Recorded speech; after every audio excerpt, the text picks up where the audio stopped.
देव बसलाय तिकडे, ते 16 आपल्याला पाळायचं आहे. जो कोण बाहेरून येईल, ब्रिटिश ते आलेले तिकडे आणि त्यांनी विचारलं की ये कौन है, ये भगवान इधर नहीं रखने का, ये भगवान तुम्हारे घर पे रखो. घरच्या व्यवहारासाठी जो खर्च लागत होता त्याच्यामधलेच थोडे पैसे बाजूला ठेवून तो गणेशोत्सव साजरा करायचा. कॉन्स्टंटली मूर्तिकार चेंज करण्यामागचे रिझन काय आहे? आणि ते खूप हिट झालं आणि तो टर्निंग पॉईंट होता चलचित्राचा. आणि सर्वच भाविकांना उत्सुकता आणि एक्साइटमेंट आहे की ह्या वर्षीचा खेचवाडीचा विघ्नहर्ता कसा असणार आहे.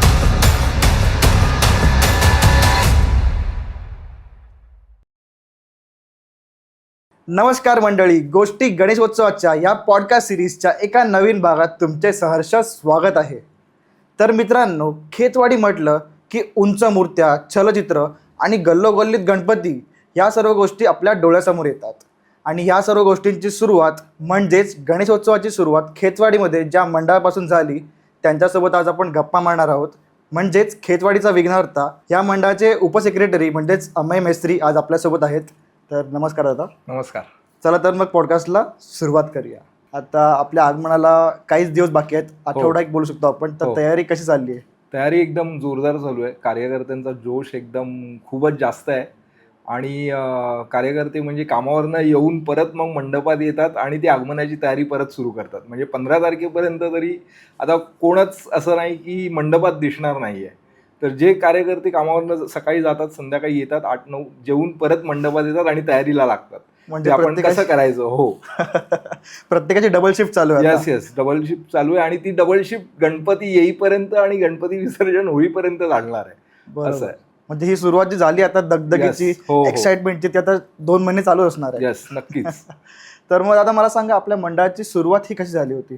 आमच्या मंडळाची सुरुवात म्हणजे 1937 साली सुरुवात झाली. म्हणजे 2x2 फूटच्या जागेमध्ये एका इमारतीमध्ये गणेशोत्सवाची सुरुवात झाली. म्हणजे कैलासवासी श्री मारुती चोरगे आणि श्री हरकिसनदास लोहार यांनी या गणेशोत्सवाची सुरुवात खूप हिमतीने केली. हिमतीने म्हणायचं कारण ह्याचा अर्थ असा आहे की त्यावेळी ब्रिटिशांचं राज्य होतं. जेव्हा त्यांनी गणेशोत्सवाची स्थापना केली, गणपतीची मूर्ती स्थापन केली, तेव्हा ब्रिटिश ते आलेले तिकडे आणि त्यांनी विचारलं की ये कौन है, तर त्यांनी लिटरली सांगितलं की हमारा भगवान है. तर त्यांनी सांगितलं नाही, हे भगवान इधर नहीं रखने का, ये भगवान तुम्हारे घर पे रखो. पण त्यांना न जुमानता तो उत्सव कायम कंटिन्यू केला आणि त्यांच्याचबरोबर त्यांना जॉईन झाले श्री पडते, श्री आकारामबुवा आणि धर्माबाई म्हणून त्यांना जॉईन झाले आणि त्यांनी तो गणेशोत्सव कंटिन्यू केला.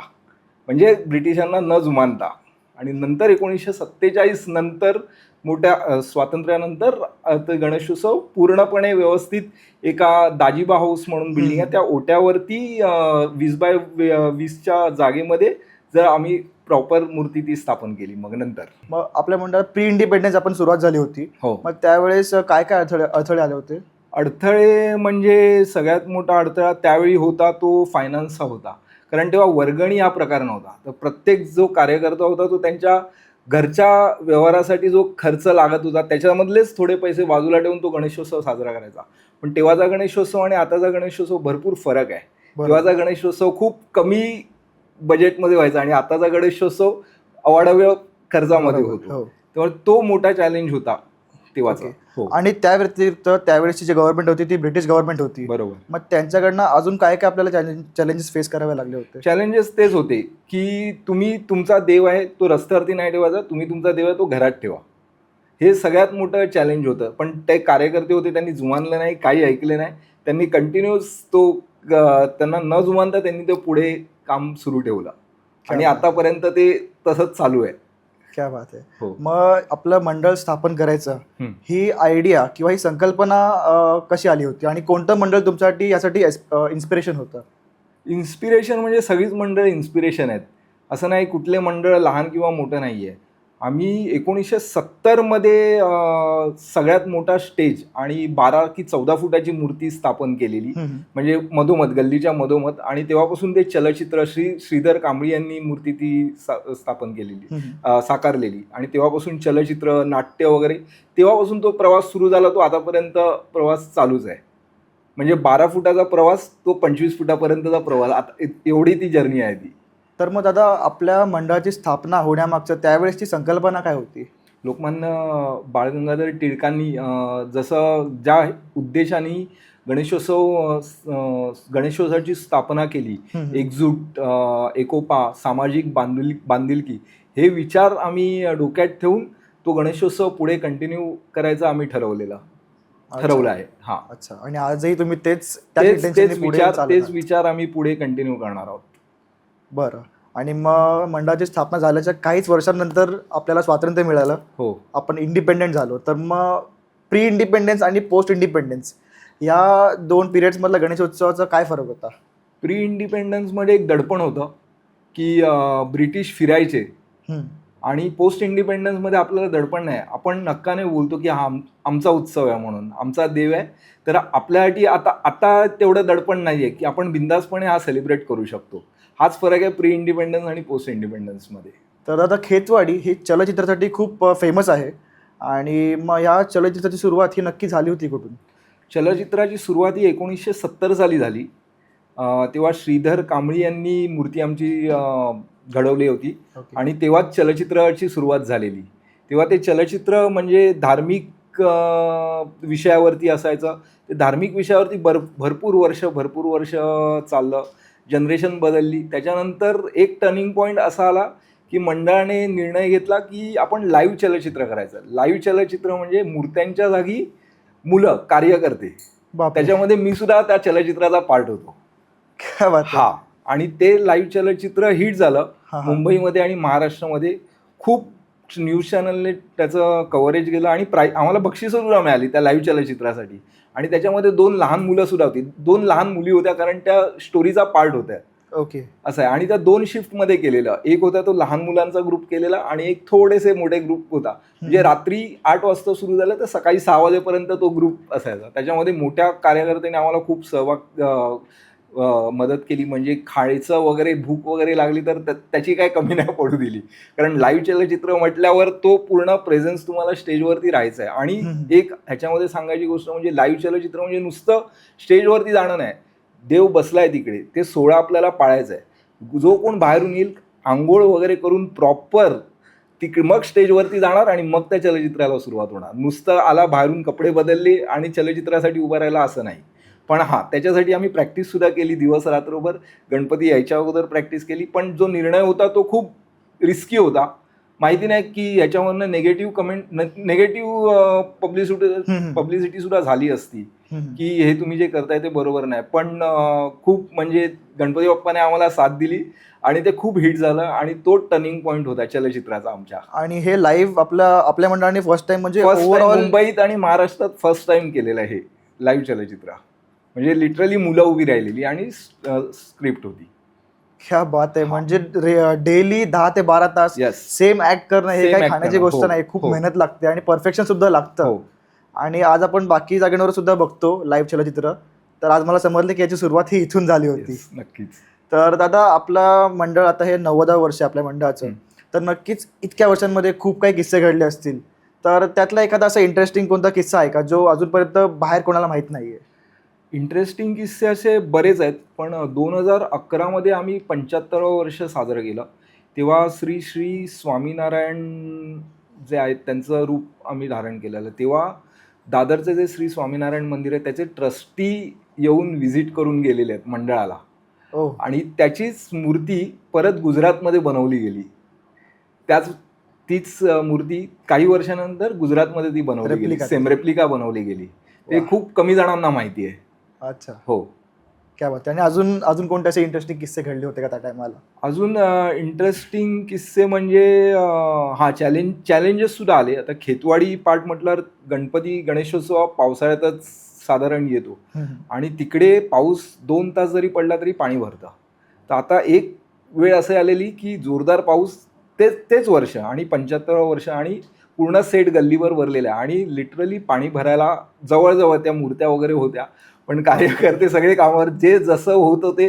आणि तेव्हा एवढं व्हॉट्सअप वगैरे एवढं क्रेज नव्हतं. पण फोनाफोनी करून सगळे जमा झाले आणि ते सगळं जो कारभार जो होता तो आम्हाला माहिती आहे आम्ही कसं ते मॅनेज केलं आहे. ते जेव्हा पाणी भरलेलं तो खूप म्हणजे चॅलेंजिंग होता. आणि नो डाऊट ते कुठल्या मंडळाच्या बाबतीत होऊ नये, पण तो लक्षात राहण्यासारखा एक आहे. लाईव्ह चलचित्र करण्यामध्ये जितकी मेहनत असते नक्कीच तितकी मजा सुद्धा असणार बॅकस्टेज. तर मी कधी हे अनुभवलं नाही आहे, पण तुम्ही तर ते खूप जन्मापासून अनुभवले, लहानपणापासून. तर त्याबद्दलचं काहीतरी सांगा, काही किस्से सांगा. लाईव्ह चलचित्रापर्यंतचा किस्सा सांगेनच, पण त्याच्या अगोदर कसं होतं, चलचित्र म्हटल्यावर तेव्हा मॅन्युअल सगळं काम असायचं. आपण मूर्त्यांना दोऱ्या बांधायचो आणि पडद्याच्या मागे जाऊन त्या स्क्रिप्टच्या हिशोबाने, ऑडिओच्या हिशोबाने त्या मूर्त्यांच्या मुवमेंट असायच्या. आता भाविक म्हटल्यावर भाविक तर रात्रभर दर्शनाला येणार, ते सकाळपर्यंत थांबणार आणि लहान कार्यकर्ते म्हटलं त्यांना थांबायचंच आहे तिकडे ते चलचित्रासाठी. तर काही वेळा असं व्हायचं की कार्यकर्ते झोपलेत लिटरली मागे, तो सीन आलाय आणि त्या मुवमेंटच होत नाहीये. कधी गणपती सस्पेन्समध्ये, गणपतीच्या दर्शनाच्या वेळी पडद्यालाही खेचला जात आहे, तेव्हा कळतं की काही कार्यकर्त्यांना चुकून डोळा लागलेला असतो. हे असे किस्से सुद्धा झालेले आहेत. आणि जेव्हा हे कळतं ते समोरच्याला जेव्हा रिअलाइज होतं बहुतेक याचा डोळा लागला, तो धावत येऊन भाविकांमधून धावत येऊन त्याला एक टपली मारणार, उठ, आणि मग खेचायला परत जाणार, तो त्याच्या जागेवर जाऊन बसणार. हे असे किस्से झालेले आहेत. लाईव्ह चलचित्राच्या वेळीचा किस्से म्हणजे कसं की सगळेजण एकदम सिरियस मोडमध्ये ते करतायत, सगळं चालू आहे, व्यवस्थित आहेत, आणि भाविकांमधनं कोणतरी पिपाणी वाजवणार मध्येच. ते चालू असताना पिपाणी वाजवणार. तर कोणतरी असं स्टेजवरती झोपलाय, म्हणजे तो मृत असा दाखवलेला आहे व्यक्ती. ती पिपाणीचा आवाज ऐकल्यावर तो सुद्धा हसायला लागतो आणि त्याच्या बरोबर जे असतात ते सुद्धा हसायला, असे सुद्धा किस्से झालेले आहेत. पण भाविक कधी त्यांच्याकडनं असे कमेंट्स नाही किंवा चुकीचं असं काहीच आलं नाही. त्यांनी जेव्हा लाईव्ह चलचित्राचं एक वैशिष्ट्य म्हणजे जेव्हा संपायचं ना तेव्हा भाविक टाळ्या वाजवायचे, एवढं तर नक्की होतं. अच्छा. आणि अजून एक होतं चलचित्र, ते आम्ही हे दाखवलेलं, गणेश विवाह म्हणून दाखवलेला. तेव्हा कसं होतं की भाविकांना अक्षता वाटलेल्या, की काय हे कशाला देतात, तर काही भाविकांना कळायचं नाही, तर ते प्रसाद म्हणून खायचे. त्यांना सांगायला लागायचं थांबा गणेश विवाह. शेवटी मंगलाष्टकाच्या वेळी त्या अक्षता टाकायचं, म्हणजे तो मुवमेंट जो होता तो सगळ्यांनी तो जगला चलचित्र. काही चलचित्र अशी एकदम खूप लक्षात राहण्यासारखी झालेली. एक होतं ते नरसिंह अवतार होता. नरसिंह अवतारमध्ये पूर्ण थर्माकोलचं डेकोरेशन होतं, म्हणजे तेव्हा रिस्ट्रिक्शन नव्हते थर्माकोलसाठी आपल्याला, पण तेव्हा जो महल वगैरे जो क्रिएट केलेला तो थर्माकोलचं डेकोरेशनमध्ये केलेला. तो खांब उघडायचे लिटरली, आणि तो नरसिंहाचं जे होतं तो एक चलचित्र खूप मेमोरेबल होता. म्हणजे असे खूप बरेचसे चलचित्र धार्मिक आणि सामाजिक झाले, पण मला पर्सनली विचारतं धार्मिक चलचित्र मला खूप आवडली तेव्हाचं. हो, म्हणजे नक्कीच लोकांना पण ती इन्फॉर्मेशन, तेव्हा सोशल मीडिया नव्हता. हो. आणि लोकांपर्यंत इन्फॉर्मेशन पोहोचवण्याचा हा एकच माध्यम होता. आणि गणेशोत्सवाचं म्हणजे एक मोठं हे आहे की काही गोष्टी तेव्हा ऑब्व्हियसली सोशल मीडिया नसल्यामुळे काही इन्फॉर्मेशन पोहोचवता यायची नाही. आणि ह्या माध्यमातून लहान मुलं, मोठी माणसं सगळ्यांपर्यंत आपला धर्म आहे तो पोहोचायचा. नक्कीच. आणि आता तुम्ही जसं मला म्हणालात की लहान मुलं सुद्धा तिकडे रात्रभर असायची, तर त्यांना असं कंटाळ वगैरे नाही यायचा का, अरे काय हीच गोष्ट रिपीट आपण जाऊन खेळूया वगैरे? कधीच नाही. म्हणजे त्यांचे पालक यायचे 10 वेळा खाली यायचे, मुलगा बरोबर आहे की नाही, कुठे आहे, काय बघायला. पण त्यांना माहिती आहे गल्लीतले कार्यकर्ते आहेत, त्यांच्यावर ते कुठे जाणार नाही, व्यवस्थित आहेत, त्यामुळे ते बिंदास असायचे. आणि 11 दिवस गणपती म्हटल्यावर पालकांना सुद्धा माहिती आहे मुलं काय घरी येणार नाहीत म्हटलं. मंडपातच जेवण, मंडपातच झोपणार आहेत, जे काय आहे ते मंडपातच सगळं. म्हणजे आताचं सुद्धा तेच आहे. म्हणजे काही जणांच्या गावी गणपती असतो तर त्यांचे पालक गावाला जातात, त्यांचे जेवणाचे वगैरे थोडेफार हाल होतात, पण हॉटेलमध्ये किती दिवस जाणार हो, त्याच्यापेक्षा मंडपात जो नैवेद्य येतो तो त्याच्याच बरोबर त्यालाच पोट भरतं म्हटलं, असं आहे ते. बरोबर. म्हणजे आता या निमित्तानेच आपलं जी लहान मुलं आहेत त्यांना लहानपणापासूनच आपल्या धर्माच्या गोष्टी ज्या आहेत, रामायण झालं, महाभारत, या गोष्टी सांगाव्या लागत नाही, तर त्यांना ते त्यातूनच कळतं. ही खूप एक चांगली गोष्ट आहे. आणि त्याचा सपोर्ट तो आता खूप होतोय, कारण त्यांनी ते स्वतः ते अनुभवलंय, चलचित्राच्या वेळी किती मेहनत लागते, त्यामुळे तेच त्याच्यापेक्षा दुपटीने मेहनत ती आता करतायत, कारण आपला गणेशोत्सव जो सक्सेसफुल झाला पाहिजे व्यवस्थित, अशी त्यांची मेहनत आहे. आणि त्यातून मग असं कधी झालंय का की एखादा आर्टिस्ट घडलाय, कारण ह्याच्यामध्ये बॅकस्टेज ज्या गोष्टी चालतात त्या इन फ्युचर काही लोकांना कामाला येत असतील? आर्टिस्ट म्हणजे असं प्रत्येकाची वेगवेगळी कला आहे.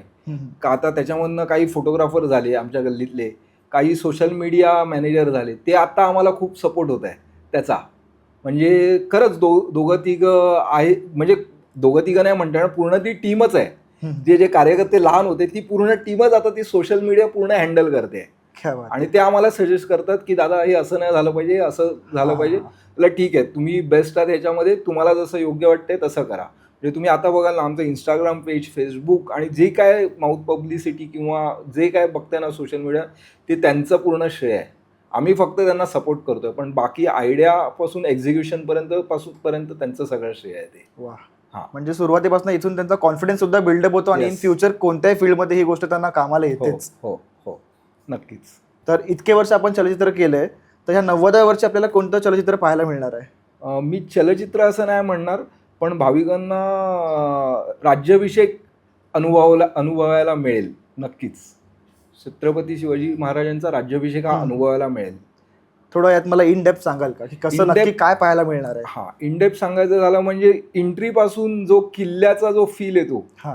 म्हणजे किल्ल्यामध्ये आपण जेव्हा एंट्री करतो त्याचा जो फील आहे तो आपल्याला तिकडे चलचित्रासाठी तो अनुभवायला मिळेल. आणि जसे आतमध्ये एंट्री करणार तसं किल्ल्यावरती आपण जणू काही फिरतोय असं आपल्याला जाणवेल. वा. हां. तर आता आपण ह्या वर्षीबद्दल इतकं काही बोललो, हे 90वं वर्ष आहे आणि ह्यानंतर आपलं जे मोठं वर्ष असणार आहे ते 100वं आहे, शतक महोत्सवी वर्ष.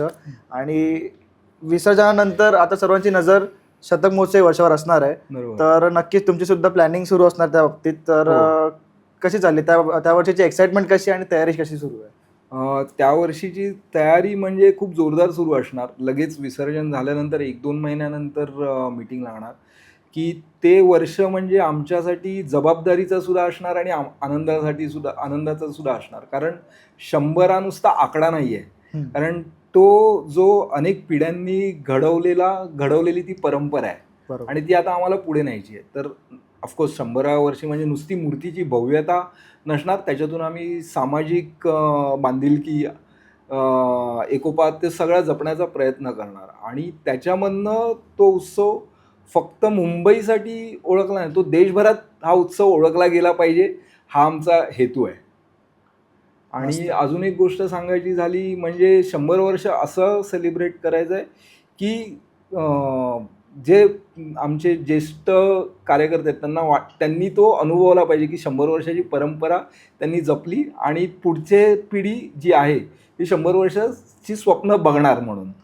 आणि हीच आमची इच्छा आहे विघ्नहर्ते. म्हणजे जुनी परंपरा आणि नवीन टेक्नॉलॉजी किंवा नवीन गोष्टी, हो, या दोघांचं समीकरण आपल्याला पाहायला पाहायला मिळेल मिळेल. आता सुद्धा आणि तेव्हा तेव्हा सुद्धा. तर मी असं ऐकलंय की स्वर्गीय श्री विजय खातू यांनी आपल्या मंडळाची मूर्ती जवळजवळ 40 वर्ष घडवली आहे. तर हे खरं आहे का? हो, नक्कीच खरं आहे. कारण श्री विजय खातू सर आणि आमचं मंडळ हे नातं काही वेगळंच होतं.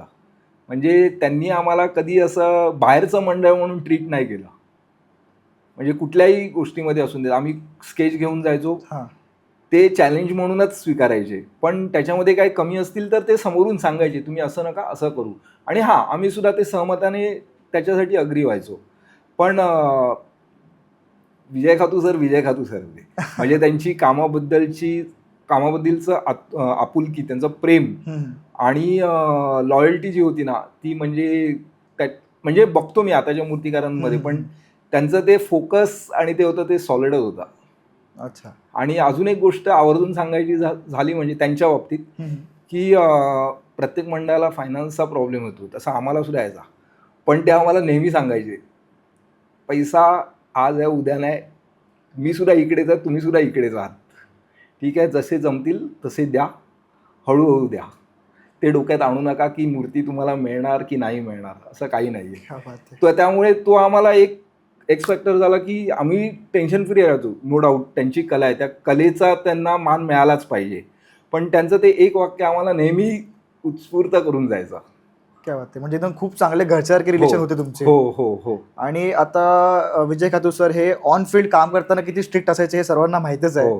त्यांचं कामात फोकस, बट लोकांना त्यांचा नेचर कसा होता कामाव्यतिरिक्त हे माहित नाही. तर त्याबद्दल काही सांगू शकता का? ते खूप जॉली माणूस होते ते. जॉली होते? हो हो.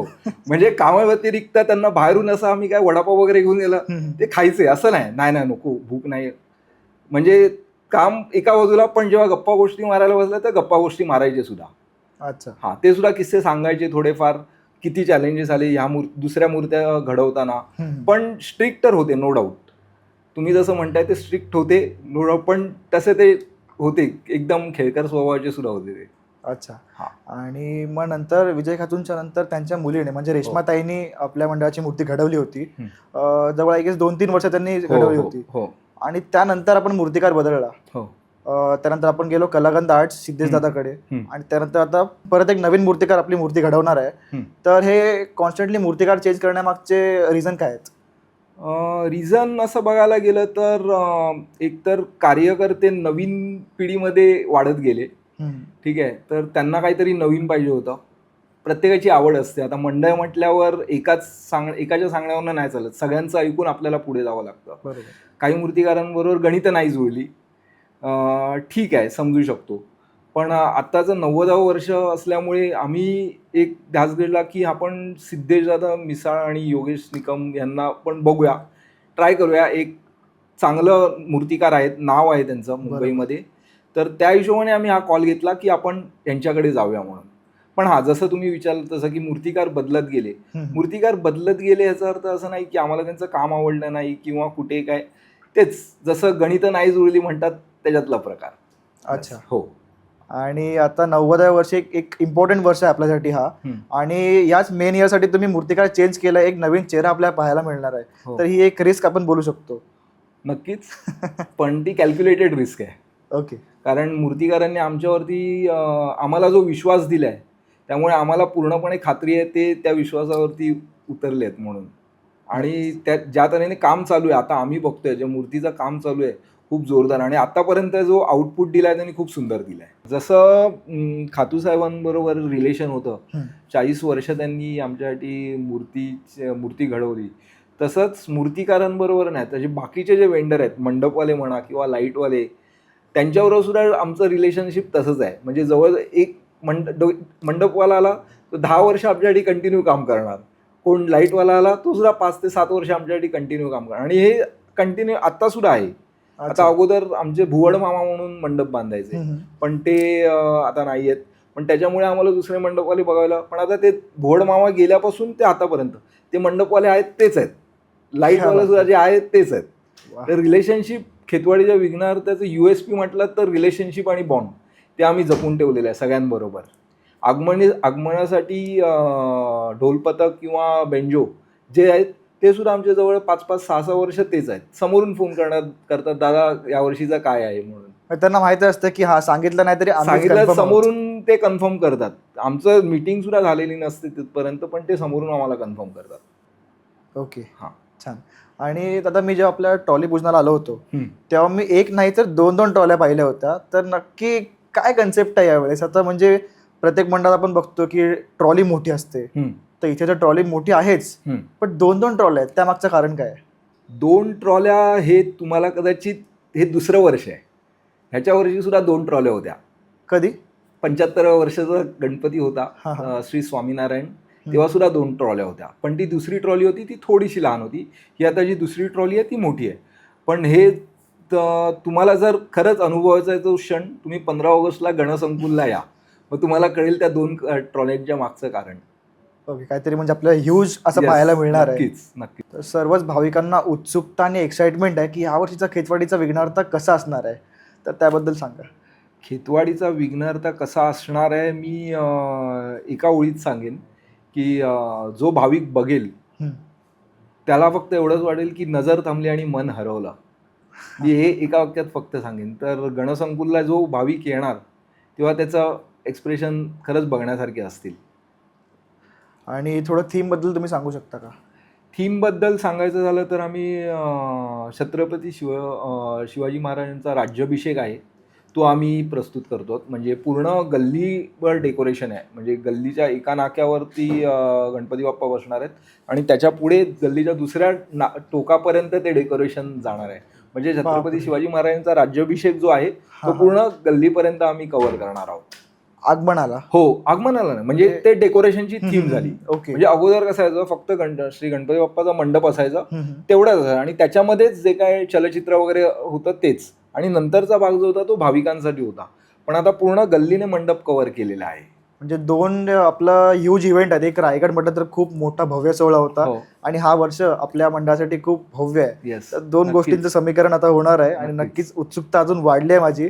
बस अजून 1 आठवडा आणि मग विघ्नार्थ आपल्या समोर असणार. तर दादा, आता तुम्ही जसं मला म्हणालात की यावर्षी आपली जी थीम आहे ती महाराजांवर आहे, तर आपल्याला आगमनामध्ये या रिलेटेड काही पाहायला मिळणार आहे का? नक्कीच बघायला मिळेल. हे मी सरप्राईजच ठेवेन. तर तुम्ही 15 ऑगस्टला गणसंकुलला या. मग तिकडनंच सुरुवात होईल की थीम आणि गणपती बाप्पा काय आपण बघणार आहोत. थीमची आयडिया तुम्हाला तिकडनंच सुरुवात होईल त्याची. हो म्हणजे त्या गेटवर तिथून हो गणसंकुलच्या. नक्कीच.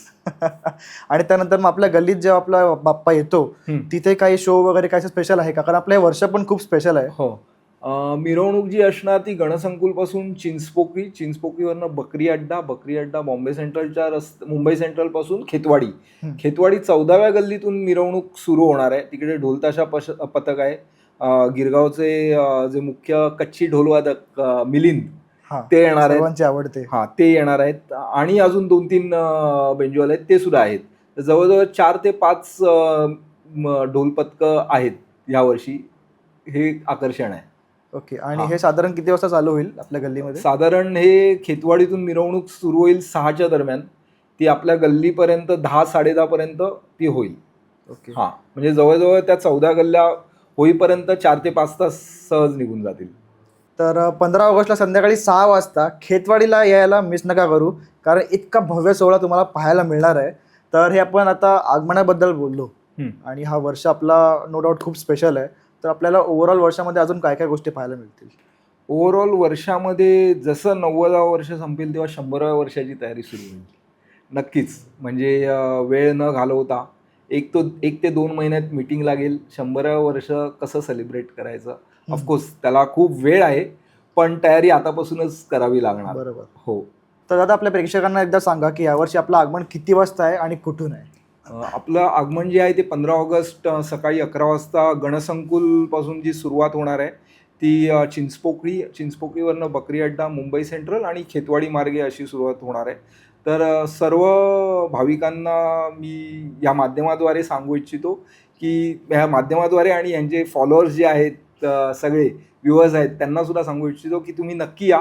तुमचा जो सोहळा आहे तो नक्कीच बघण्यासारखा असेल. मी अगोदर जसं सांगितलं की नजर थांबेल आणि मन हरवेल, ती विघ्नार्था तसाच असणार आहे. तर तुम्हाला आवर्जून सांगतो की तुम्ही आगमनाला नक्की या. थँक्यू सो मच दादा. थँक्यू सो मच धन्यवाद. आल्याबद्दल, कारण धन्यवाद. इतकी दगदग चालू आहे आता आठवड्याभरात, तरी तुम्ही वेळ काढून आलाच. तर हेच बोल मी आजचा पॉडकास्ट इथे एंड करतोय. तर बोला गणपती बाप्पा मोरया. मंगल मूर्ती मोरया. खेतवाडीच्या विघ्नार्थाचा विजय असो.